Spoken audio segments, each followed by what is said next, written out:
जय श्री कृष्ण मित्रों, हमारी इस YouTube चैनल में आपका स्वागत है। इस चैनल के माध्यम से हम श्रीमद् भागवतम के सभी श्लोकों को समझेंगे। तो चलिए वीडियो को प्रारंभ करें। जय श्री कृष्ण। आज हम श्रीमद् भागवतम के प्रथम स्कंद के दूसरे पाठ के 9वें और 10वें श्लोक को समझने का प्रयास करेंगे। तो चलिए प्रारंभ करते हैं। इसका 9वां श्लोक इस प्रकार है। धर्मस्य ह्यापवर्ग्यस्य नार्थोर्थायोपकल्पते, नार्थस्य धर्मैकान्तस्य कामो लाभाय हि स्मृता। इसका अनुवाद यह होता है कि समस्त वृत्ति पर कार्य निश्चय ही परम मोक्ष के निमित्त होते हैं। उन्हें कभी भौतिक लाभ के लिए संपन्न नहीं किया जाना चाहिए।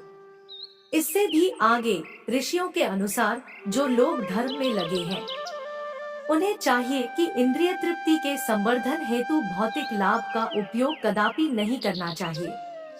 इस अनुवाद का अर्थ यह होता है कि हम पहले ही बता चुके हैं कि पूर्ण ज्ञान तथा भौतिक अस्तित्व से विरक्ति भगवान की शुद्ध भक्तिमय सेवा के पीछे पीछे स्वतः आ जाते हैं।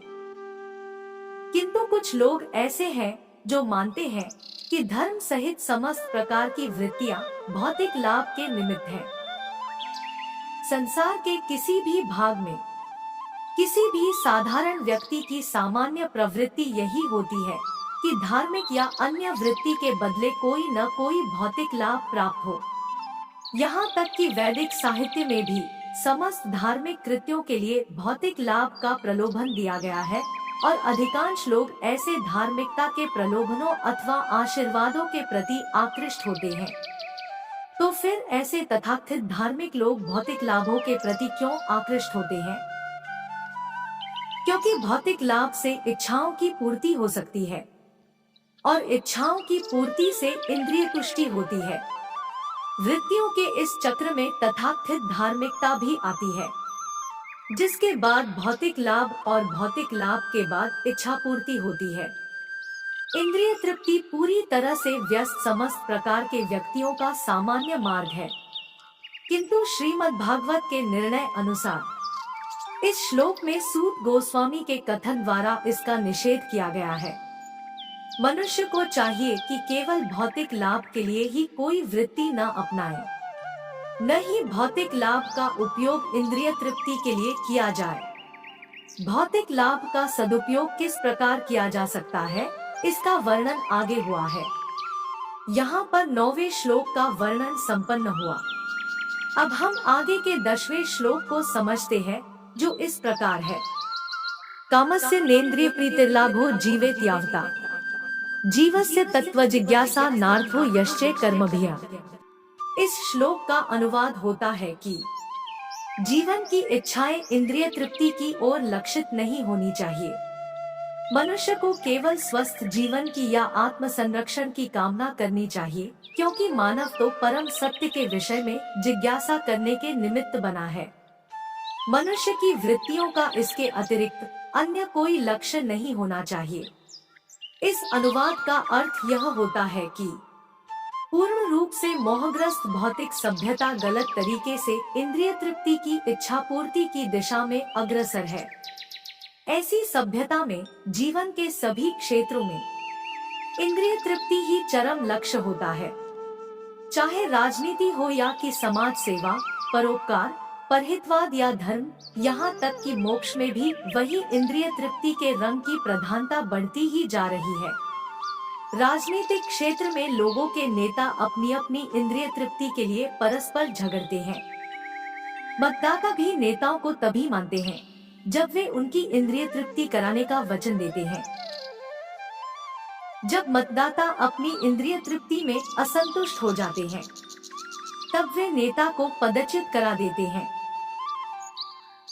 नेताओं द्वारा मतदाताओं की इंद्रियों की तुष्टि न करके उन्हें सदैव निराश करना पड़ता है। अन्य क्षेत्रों में भी यह लागू होता है। कोई भी जीवन की समस्याओं के प्रति गंभीर नहीं है। यहाँ तक कि परम सत्य से तदाकार होने के इच्छुक पथगामी भी इंद्रिय तृप्ति के लिए आध्यात्मिक हत्या करने तक को उद्यत रहते हैं। किंतु भागवत का कथन है कि मनुष्य को इंद्रिय तृप्ति के लिए नहीं जीना चाहिए। इंद्रियों की तुष्टि वहीं तक की जाए जहां तक आत्म संरक्षण हेतु आवश्यकता हो, इंद्रिय तृप्ति के लिए नहीं।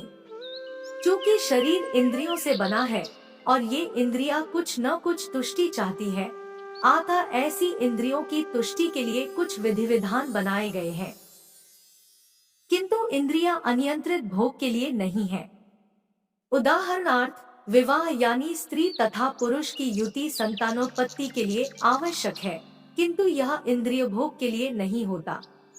स्वेच्छ निरोध के अभाव में परिवार नियोजन के लिए प्रचार करना पड़ता है, किंतु मूर्ख लोग यह नहीं जानते हैं कि परम सत्य की खोज में लगते ही स्वतः परिवार नियोजन हो जाता है। परम सत्य की खोज करने वाले कभी भी अनावश्यक इंद्रिय तृप्ति के प्रति आकृष्ट नहीं होते, क्योंकि परम सत्य की खोज के कार्य में वे पूरी तरह व्यस्त रहते हैं। अतएव जीवन के प्रत्येक क्षेत्र में परम सत्य की खोज को ही चरम लक्ष्य बनाना चाहिए। इससे मनुष्य सुखी होगा, क्योंकि वह तरह तरह की इंद्रिय तृप्ति में कम लिप्त होगा। और वह परम सत्य क्या है, इसकी व्याख्या हम अगले वीडियो में समझेंगे। तो यहाँ पर 10वां श्लोक संपन्न हुआ। आज का ये हमारा वीडियो संपन्न हुआ। अगर आपको हमारा ये वीडियो पसंद आया हो तो वीडियो को लाइक और चैनल को सब्सक्राइब करना बिल्कुल भी ना भूलें। और इस वीडियो को ज्यादा से ज्यादा शेयर करके इस दिव्य ज्ञान को सभी लोगों तक पहुंचाने में हमारी सहायता करें। अब हम अगले वीडियो में बाकी के श्लोकों को समझेंगे। जय श्री कृष्ण मित्रों।